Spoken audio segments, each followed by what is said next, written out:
సుమారు 28 నెలల కాంగ్రెస్ పరిపాలనలో కేసీఆర్ ఎప్పుడు కూడా బయటకు వచ్చి చక్కగా మాట్లాడింది లేదు.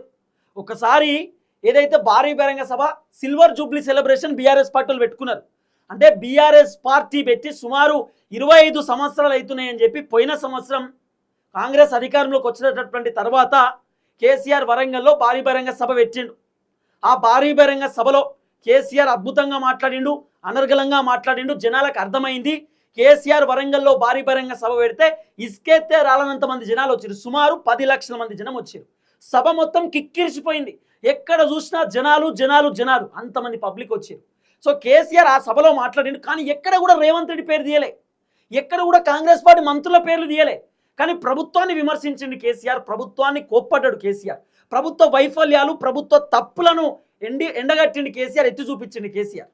కాబట్టి కేసీఆర్ ఇప్పుడు సభ పెట్టినా కూడా ఖచ్చితంగా కాంగ్రెస్ ప్రభుత్వం గురించి మాట్లాడతాడు.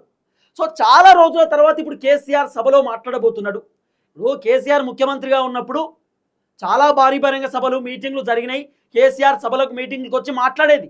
కానీ ఇప్పుడు ప్రతిపక్షంలోకి వచ్చిన తర్వాత కేసీఆర్ కంప్లీట్గా ఎర్రబల్లి ఫామ్ హౌస్కే పరిమితం అయిపోయాడు. ఎక్కువగా బయటకు వస్తలేడు, మాట్లాడతలేడు. అత్యవసరంగా ఏదైనా మాట్లాడాలనుకుంటే మాట్లాడుతున్న ప్రెస్ మీట్ పెట్టి తప్ప అంతకుమించి కేసీఆర్ అసలు బయటకు వచ్చే పరిస్థితి లేదు.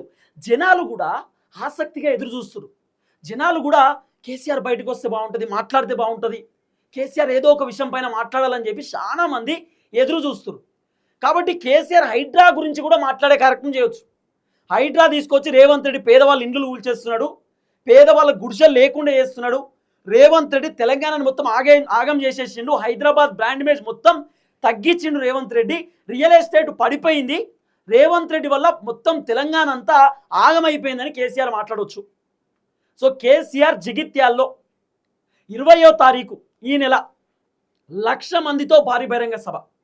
ఆ 1,00,000 మంది భారీ బహిరంగ సభలోనే జీవన్ రెడ్డి బీఆర్ఎస్ పార్టీ కండవ కప్పుకోబోతున్నాడు. జీవన్ రెడ్డి బీఆర్ఎస్ పార్టీకి సంబంధించిన తీర్థం ముచ్చుకోబోతున్నాడు. సో మొత్తానికి బీఆర్ఎస్ పార్టీలోకి జీవన్ రెడ్డి ఈ నెల 20వ తారీఖు కన్ఫర్మ్.